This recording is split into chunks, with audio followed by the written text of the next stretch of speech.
ചില കാര്യങ്ങളൊക്കെ ആദ്യമായിട്ടാണ് അദ്ദേഹത്തിന് മനസ്സിലാകുന്നത്. എന്താണ് ഈ വന്യമൃഗ ആക്രമണങ്ങളിലൊക്കെ ഒരു ആരംഭം അല്ലെങ്കിൽ ഒരു പശ്ചാത്തലം, ഈ വയനാട്ടിലെ കാടുകൾ ഇങ്ങനെയൊക്കെ ആയതിൻ്റെ ഒരു പശ്ചാത്തലം. അപ്പോൾ അതുകൊണ്ട് അദ്ദേഹത്തിന് കുറച്ച് ഇൻസൈറ്റ്സ് കിട്ടി, പുതിയതായിട്ട് കാഴ്ചപ്പാടുകൾ. അതെല്ലാം ഒന്നുകൂടി അദ്ദേഹം ഇരുന്ന് ചിന്തിച്ചിട്ട് വേണ്ടപ്പെട്ടവരോട് സംസാരിക്കാമെന്നുള്ള ആ ഒരു ഉറപ്പാണ് തന്നത്. ഇനിയും ഞങ്ങൾക്ക് പറയാനുള്ളത് കേൾക്കാമെന്നുള്ള ഉറപ്പ്. മാത്രമല്ല, രണ്ടാമത്തെ ഉറപ്പ്, അദ്ദേഹം ഈ ജനതയോടുകൂടി എപ്പോഴും ഉണ്ടായിരിക്കും. ഞങ്ങളുടെ പ്രശ്നങ്ങൾ കേൾക്കാനായിട്ട് അദ്ദേഹം തയ്യാറാണ്. ഇനിയും എപ്പോൾ വേണമെങ്കിലും അദ്ദേഹത്തെ സമീപിക്കാം, പറയാമെന്നാണ് പറഞ്ഞത്. അങ്ങനെ 2 ഉറപ്പുകൾ തന്നതായിട്ടാണ് എനിക്ക് മനസ്സിലാകുന്നത്. അതുപോലെ തന്നെ ഇവിടെയുള്ള കുറേയധികം സംഘടനക്കാർ നിവേദനം കൊടുത്തിട്ടുണ്ട്. ആ നിവേദനങ്ങളൊക്കെ വായിച്ചു നോക്കിയിട്ട് അതിനകത്ത് എന്തൊക്കെയാണ് ആവശ്യപ്പെട്ടിരിക്കുന്നത്, ആ ആവശ്യങ്ങൾ ബന്ധപ്പെട്ട മിനിസ്ട്രികളുടെയോ അല്ലെങ്കിൽ അതുപോലെ ഉദ്യോഗസ്ഥരുടെയോ ഒക്കെ ശ്രദ്ധയിൽ കൊണ്ടുവരാം എന്നാണ് അദ്ദേഹം പറഞ്ഞു പോയിരിക്കുന്നത്. മാത്രമല്ല, അദ്ദേഹം ഇന്നിവിടെ വന്നത് ഏതെങ്കിലും ഒരു പത്രസമ്മേളനം നടത്താനോ അല്ലെങ്കിൽ ഇങ്ങനെയുള്ള കാര്യങ്ങൾ പറയാനല്ല. അദ്ദേഹം തന്നെ നേരത്തെ പറഞ്ഞിരുന്നു, ഞാൻ നിങ്ങളോടുള്ള ഒരു സഹതാപം പ്രകടിപ്പിക്കുകയും നിങ്ങളുടെ പ്രശ്നങ്ങൾ കേൾക്കുകയും ഞാൻ നിങ്ങളുടെ കൂടെ ഉണ്ട് എന്ന്, അതായത് ഈ രാജ്യത്തിൻ്റെ ഭരണാധികാരികളിൽ ഒരാൾ നിങ്ങളുടെ കൂടെ ഉണ്ട് എന്ന് നിങ്ങളെ ഓർമ്മപ്പെടുത്തുവാനും ഉറപ്പ് തരുവാനും വേണ്ടിയിട്ടാണ്, നിങ്ങളുടെ ദുഃഖങ്ങളിൽ പങ്കുചേരാൻ വേണ്ടിയിട്ടാണ് എന്നൊക്കെയാണ് അദ്ദേഹം പറഞ്ഞത്. പിന്നെ നമുക്കറിയാം, പരിഭ്രാന്തരായ ഒരു ജനം എന്തൊക്കെ ചെയ്യുമെന്ന് നമുക്ക് പറയാൻ പറ്റില്ല.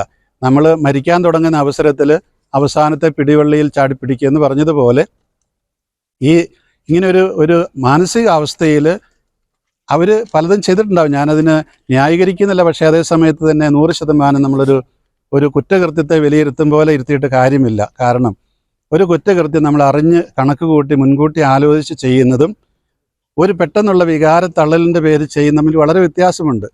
ആ കുറ്റത്തെക്കുറിച്ച് നമ്മൾ പര്യാലോചന നടത്തുമ്പോൾ അതിൻ്റെ ഗൗരവം നമ്മൾ കണക്ക് കൂട്ടേണ്ടത് ഇത് ഏത് അവസരത്തിൽ എങ്ങനെ ആ മനുഷ്യൻ അല്ലെ ആ മനുഷ്യർ അത് ചെയ്തു എന്നുള്ളതാണ്.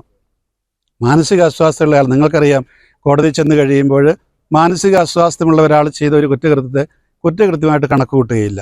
ഒരു പ്രായപൂർത്തിയാകാത്തൊരു കുട്ടിയുടെ കുറ്റം ചിലപ്പോൾ കുറ്റകൃത്യമായിട്ട് കണക്ക് കൂട്ടില്ല. അതേസമയത്ത് അറിഞ്ഞുകൊണ്ട് ചെയ്യുന്ന ഒരു കുറ്റമാണെന്ന് തെളിഞ്ഞു കഴിഞ്ഞാൽ അതിന് ശിക്ഷയുണ്ടാകും. അപ്പോൾ അതുകൊണ്ട് ഞാൻ ഈ അക്രമങ്ങളെയൊക്കെ ആ രീതിയിൽ കാണാനാണ് ആഗ്രഹിക്കുന്നത്. പറഞ്ഞാൽ ഒരു വലിയൊരു ക്രൗഡ്, ജനക്കൂട്ടം, ആ ജനക്കൂട്ടത്തെ ആരും നിയന്ത്രിക്കാനില്ല. ഓരോരുത്തരും അവനവൻ്റെതായ ചിന്തകളുമായിട്ട് വരുന്നു.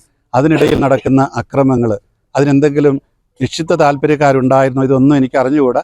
അതുകൊണ്ട് തന്നെ ബന്ധപ്പെട്ടവരുടെ ഭാഗത്ത് നിന്ന് ഈ കുറ്റകൃത്യങ്ങളെ വിലയിരുത്തുമ്പോൾ ഇതെല്ലാം പരിഗണിക്കണമെന്നാണ് എനിക്ക് പറയാനുള്ളത്. ആദ്യം ഒരു 5 ലക്ഷത്തിൽ തുടങ്ങും, പിന്നീട് ജനം നിർബന്ധിക്കുമ്പോൾ 10 ലക്ഷം ശുപാർശയാന്ന് പറയും. അപ്പോൾ ഞാൻ ആദ്യം പറഞ്ഞ അത് തന്നെയാണ്, ശുപാർശ ചെയ്തിട്ട് എന്തുണ്ടായി, അല്ലെ അത് എവിടം വരെ എത്തി നിൽക്കുന്നു. ഇതിലെല്ലാം ഉപരിയായിട്ട് എനിക്ക് തോന്നുന്നത് ഈ കാര്യങ്ങളെല്ലാം ജനത്തിന് അന്വേഷിക്കാനായിട്ട് എവിടെയെങ്കിലും ഒരു അന്വേഷണ കൗണ്ടർ ഉണ്ടോ? നമുക്കൊരു ഓഫീസ് എവിടെയെങ്കിലും ഉണ്ടോ? ഈ വന്യമൃഗങ്ങളുടെ ആക്രമണത്താൽ കൊല്ലപ്പെടുന്ന ആളുകൾക്ക് നഷ്ടപരിഹാരമോ മറ്റെന്തെങ്കിലും പരിഹാരമൊക്കെ കിട്ടേണ്ട കാര്യം പറയാനായിട്ട് നമുക്കൊരു ഓഫീസില്ല, ഒരു ഇൻഫർമേഷൻ കൗണ്ടറില്ല, ഒരു കോണ്ടാക്ട് നമ്പർ ഇല്ല. പിന്നെ ഇവരെവിടെ പോകും? ഇതാണ് ഇവിടുത്തെ ചോദ്യം. നമ്മളെപ്പോലെ തന്നെയുള്ള ഒരു ജനതയാണിത്. മുമ്പ് നമ്മുടെ പ്രിയപ്പെട്ട മുഖ്യമന്ത്രി തന്നെ പറഞ്ഞല്ലോ ഒരിക്കൽ, ഈ ഓരോ കടലാസിൻ്റെയും പിറകിൽ ഒരു മുഖമുണ്ട് എന്ന് നിങ്ങൾ ഓർക്കണമെന്ന്, ഒരു ജീവിതമുണ്ട് എന്ന്. അത് ഓർത്താൽ ധാരാളം മതിയെന്നാണ് ഞാൻ വിചാരിക്കുന്നത്. അങ്ങനെ ഓരോ ഉദ്യോഗസ്ഥ ഓർക്കുകയാണെങ്കിൽ ഈ പ്രശ്നത്തിൽ പെട്ടെന്ന് പരിഹാരമുണ്ട്. അതുകൊണ്ട് ഈ നഷ്ടപരിഹാരം എന്ന് പറയുന്നത് ശാശ്വത പരിഹാരമല്ല, താൽക്കാലിക ആശ്വാസം മാത്രമാണ്. ഈ നാടിൻ്റെ പ്രശ്നമാണ്, അതാണ് പരിഹരിക്കേണ്ടത്. അതിന് പകരം നഷ്ടപരിഹാരം കൊണ്ട് മാത്രമാവില്ല. മാത്രമല്ല, എന്തുകൊണ്ട് അവർ ഈ 5 ലക്ഷത്തിൽ നിജപ്പെടുത്തുന്നു, അത് പരിമിതപ്പെടുത്തുന്നു? ഇപ്പോൾ നമുക്കറിയാമല്ലോ, ഇവിടെ ഈ മോഴയാനയെ പിടിക്കാനായിട്ടുള്ള ഒരു ടീം ഓപ്പറേഷനുണ്ട്. എത്ര ദിവസമായി? ഒരാഴ്ചയോളമായി. ഇത്രയും മനുഷ്യർ ഇത്രയും വാഹനങ്ങൾ ഉപയോഗിച്ച്, യന്ത്രങ്ങൾ ഉപയോഗിച്ച് ഇതെല്ലാം ചെയ്യുമ്പോൾ എത്ര ലക്ഷം രൂപ അതിന് ചിലവായി കാണും എന്ന് നിങ്ങൾ തന്നെ കണക്ക് കൂട്ടിക്കൊള്ളുക. ഇതിൻ്റെ പകുതി പോലും വേണ്ടല്ലോ ഈ മരിച്ചവരുടെ കുടുംബങ്ങൾ കൊടുക്കാനായിട്ട്. അപ്പോൾ ഇവിടുത്തെ പ്രശ്നം എന്ന് പറയുന്നത് പണത്തിൻ്റെ ലഭ്യതക്കുറവല്ല, മനസ്സിൻ്റെ ലഭ്യതക്കുറവാണ്. ഒരു ജില്ലാ അധികാരിയാണ് ശുപാർശ ചെയ്യുന്നതെങ്കിൽ ആ ജില്ലാ അധികാരിക്ക് തന്നെ കടപ്പാടുണ്ട്. അല്ലെങ്കിൽ അദ്ദേഹം ശുപാർശ ചെയ്ത ഈ കാര്യത്തിൻ്റെ പരിസമാപ്തി എന്താണെന്ന് ജനത്തെ അറിയിക്കാനായിട്ട്. ഒന്നുകിൽ അവർ ഈ ജനത്തോട് വന്ന് പറയണം, ഈ കുടുംബത്തോട് വന്ന് പറയണം, ഞങ്ങൾ ശുപാർശ ചെയ്തു, പക്ഷേ സർക്കാരിൽ നിന്ന് ബന്ധപ്പെട്ടിൽ നിന്ന് കിട്ടിയ മറുപടി ഇതാണ്, അത്രേ ഞങ്ങൾക്ക് ചെയ്യാൻ പറ്റുകയുള്ളൂ എന്നെങ്കിലും അവർ പറയണം. നമ്മളൊരു നിയമം കൊണ്ട് അവരെ വേട്ടയാടുന്ന രീതിയിൽ വരരുത്. നമുക്കറിയാം ഇവിടെ ഈ പരിഷ്കൃത രാജ്യങ്ങളൊക്കെ എങ്ങനെയാണ് ഇതുപോലെയുള്ള നിയമങ്ങൾ അവരെങ്ങനെയാണ് നടപ്പാക്കുന്നത്. അതുകൊണ്ട് ഇങ്ങനെയുള്ള കൃത്യങ്ങൾ എല്ലാ സമൂഹത്തിലും എല്ലാ രാജ്യത്തും ഉണ്ട്. പരിഷ്കൃതമായിട്ടുള്ള എല്ലാ ജനതകളിലും ഇങ്ങനെയുള്ളതൊക്കെ ഉണ്ടാകും. പക്ഷെ അവർ ആ പരിഷ്കൃതമായ രീതിയിലാണ് നിയമങ്ങളെ കൈകാര്യം ചെയ്യുന്നത്. അതാണ് ഇവിടുത്തെ ഏറ്റവും പ്രധാനപ്പെട്ട കാര്യം. അങ്ങനെ പരിഷ്കൃത ജനതയുടെ മനസ്സോട് കൂടിയിട്ട് ഈ കാര്യങ്ങളെ കൈകാര്യം ചെയ്യണമെന്നാണ് ഈ കുറ്റകൃത്യങ്ങളെക്കുറിച്ചൊക്കെ പറയുമ്പോൾ എനിക്ക് പറയാനുള്ളത്. ഈ കേസുകൾ എടുക്കുന്നതുകൊണ്ട് മാത്രം ഇവിടുത്തെ പ്രശ്നങ്ങൾ തീരില്ല. ഒരുപക്ഷെ കുറേ മനുഷ്യർ ഭയപ്പെട്ട് മാറി നിൽക്കുമായിരിക്കാം. പക്ഷേ ഇതിനകത്തുണ്ടാകാൻ പോകുന്നൊരു പ്രത്യാഘാതം ഈ കേസുകൾ ഉൾപ്പെടുന്ന ചെറുപ്പക്കാരാണ്, ചെറുപ്പക്കാരികൾ, പെൺകുട്ടികളുണ്ട്, ആൺകുട്ടികളുണ്ട്. ഇവരൊക്കെ ഒരുപക്ഷെ ഒരു ജോലിക്ക് വേണ്ടി ശ്രമിക്കുന്നവരാകാം, അല്ലെങ്കിൽ വിദേശത്ത് പോകാനായിട്ട് ശ്രമിക്കുന്നവരാകാം. ഈ അവസരത്തിൽ അവരുടെ പേരിൽ വരുന്ന ക്രിമിനൽ കേസുകൾ അവരുടെ ജീവിതത്തെ തന്നെ തകർത്തുന്നു വരാം. ഇപ്പോൾ തന്നെ വന്യമൃഗ ആക്രമണത്തിൽ ആശയേറ്റിരിക്കുന്ന ഒരു ജനത്തിന് ആകെപ്പാടെയുള്ളൊരു ആശയാണ് അവരുടെ മക്കൾ എവിടെയെങ്കിലും പോയി രക്ഷപ്പെടുക എന്നുള്ളത്. ആ അവസരത്തിൽ ഇങ്ങനെയുള്ള അതിപരിഭ്രാന്തരായ ഒരു ജനക്കൂട്ടത്തിനിടയിൽ വെച്ച് സംഭവിച്ച കാര്യങ്ങളുടെ പേരിൽ അവരുടെ പേര് കേസെടുത്ത് കൊണ്ടുപോയി കഴിഞ്ഞാൽ ആ കുട്ടികളുടെ ഭാവി നശിക്കും, ആ കുടുംബത്തിൻ്റെ ഭാവി നശിക്കും. മാത്രമല്ല അത് നിതാന്തരമായ ഒരു ശത്രുതയിലേക്ക് ഒരു പക്ഷേ ഈ ജനത്തെ കൊണ്ട് എത്തിച്ചെന്നും വരാം. വീട്ടിൽ ഇപ്പോൾ ഈ മരണമടഞ്ഞ ഏതാനും പേര് അവരുടെ വീട്ടിലൊന്നും ഇല്ലാത്തവരെ, വെറും കൂലിപ്പണിക്കാരെ പോലെയുള്ളവരാണ്. ഇനി അവരെങ്ങനെ ജീവിക്കും? അപ്പോൾ അങ്ങനെയുള്ള ഒരു വേവലാതിയുടെ നടുവിൽ ഇവരെവിടെയെങ്കിലും ഒരു ചെറിയ ജോലിക്ക് ശ്രമിക്കുമ്പോൾ ഈ കേസ് തടസ്സമായാൽ അത് വലിയ പ്രശ്നമായി മാറും. അതുകൊണ്ട് എനിക്ക് അധികാരികളോട് പറയാനുള്ള ഇതാണ്, നിങ്ങൾ കുറച്ചുകൂടി അവധാനതയോടുകൂടി ചിന്തിച്ച് ഈ കേസുകളൊക്കെ പിൻവലിക്കുകയും അതല്ലെങ്കിൽ അവരെ വിളിച്ച് ഉപദേശിക്കുക. നമുക്കറിയാമല്ലോ, ഏതൊരു പ്രസ്ഥാനവും അങ്ങനെയാണ് പ്രവർത്തിക്കുന്നത്. നമുക്ക് നിയമം കൊണ്ട് മാത്രം എല്ലാം നേരിടാൻ പറ്റുമെന്ന് ഞാൻ വിചാരിക്കുന്നില്ല. BJP ജില്ലാ പ്രസിഡന്റ് ഒരു പ്രസ്താവന നടത്തിയിരുന്നു, ലോഹം ഇട്ടവരാണ് ആക്രമണത്തിന് പിന്നിലെന്ന്. ഇതേ സംബന്ധിച്ച് താങ്കളുടെ ശ്രദ്ധയിൽപ്പെട്ടിട്ടുണ്ടോ? എന്തെങ്കിലും മറുപടി ഉണ്ടോ? ഞാനത് കണ്ടൊന്നുമില്ല, പക്ഷെ ആരും എന്നോട് ഇങ്ങനെ പറഞ്ഞു.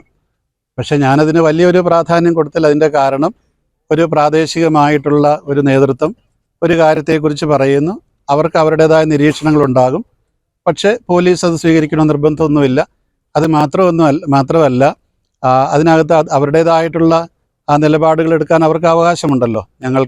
ഞങ്ങളുടേതായ നിലപാടുകൾ എടുക്കാനുള്ള അവകാശവുമുണ്ട്. അതുകൊണ്ട് അത് ഓരോരുത്തരുടെ അവകാശത്തിൽപ്പെട്ടതാണ്. അതിന് ഞങ്ങൾ പ്രത്യേകിച്ചൊരു പ്രതികരണമില്ല. എന്ന് പറഞ്ഞാൽ അദ്ദേഹം അങ്ങനെ പറഞ്ഞല്ലോ, അതിനെതിരായിട്ട് ഞങ്ങളൊന്നും പ്രവർത്തിക്കാനും പോകുന്നില്ല. കാരണം അത് അവരുടെ ഒരു നിലപാട്. ആ നിലപാട് ഞങ്ങൾ മാനിക്കുന്ന അതേ സമയത്ത് തന്നെ ഞങ്ങളുടേതായ നിലപാടുകൾ ഞങ്ങൾക്കും ഉണ്ടായിരിക്കും. രാവിലെ അവിടെ തുടങ്ങിയ സമയത്തുണ്ടായിരുന്നു. പിന്നീട് അധികാരികൾ ചർച്ചയ്ക്ക് വിളിച്ച സമയത്താണ് മറ്റു കാര്യങ്ങളൊക്കെ ഉണ്ടായത്.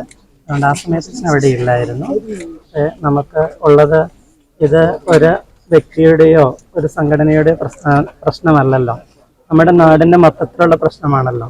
അപ്പോൾ അതിനെ വഴി മാറ്റി പോകാനുള്ള ചർച്ചയിലേക്ക് പോകാതെ എല്ലാവരും ഒരുമിച്ച് ഈ പ്രശ്നത്തിനൊരു പരിഹാരം ഉണ്ടാവുകയാണ് വേണ്ടത്. അതിലുണ്ടായിരിക്കുന്ന കുഞ്ഞു കുഞ്ഞു കാര്യങ്ങൾ പിതാവ് ഓർമ്മപ്പെടുത്തിയതുപോലെ ആരും ഒരു സംഘടനയുടെ നേതൃത്വത്തിലല്ല അവിടെ ഒരുമിച്ച് കൂടിയത്. എല്ലാവരും അവരുടെ സങ്കടത്തിൻ്റെ പേരിലാണ്. ആരൊക്കെ ആണ് അതിനകത്ത് പിന്നിൽ പ്രവർത്തിച്ച് നമുക്കറിയത്തില്ല. എങ്കിൽ പോലും ഇപ്പോൾ അത് കേസുണ്ടാവുക എന്നൊക്കെ പറയുമ്പോൾ കാട്ടുമൃഗങ്ങളുടെ ഭീതിയിലാണ് രാത്രിയിൽ ആളുകൾ കഴിയുന്നത്. പകല് ഇനി കേസുണ്ടാകുമെന്നുള്ള ഭീതിയിലൂടെ കഴിയുമ്പോൾ അതൊരു ഇരട്ട പ്രയാസമായിട്ട് വരും. അതിൽ നിന്ന് മാറി നമ്മുടെ നാടിൻ്റെ ഒരു പൊതുവായ പ്രശ്നത്തിന് പരിഹാരം ഉണ്ടാകണം. പെട്ടെന്ന് അതിലുണ്ടാകുന്ന വീട്ടുകാർക്ക് ഒരു പരിഹാരം നൽകുന്നതാണ് ഈ നഷ്ടപരിഹാരമൊക്കെ ഉള്ളത്. അതുകൊണ്ട് നമ്മുടെ വയനാടൻ ജനതയ്ക്ക് സമാധാനമായിട്ട് ജീവിക്കാൻ തക്കവണ്ണമുള്ള സാഹചര്യം ഉണ്ടാകണം എന്നുള്ള ഒരു അഭ്യർത്ഥന.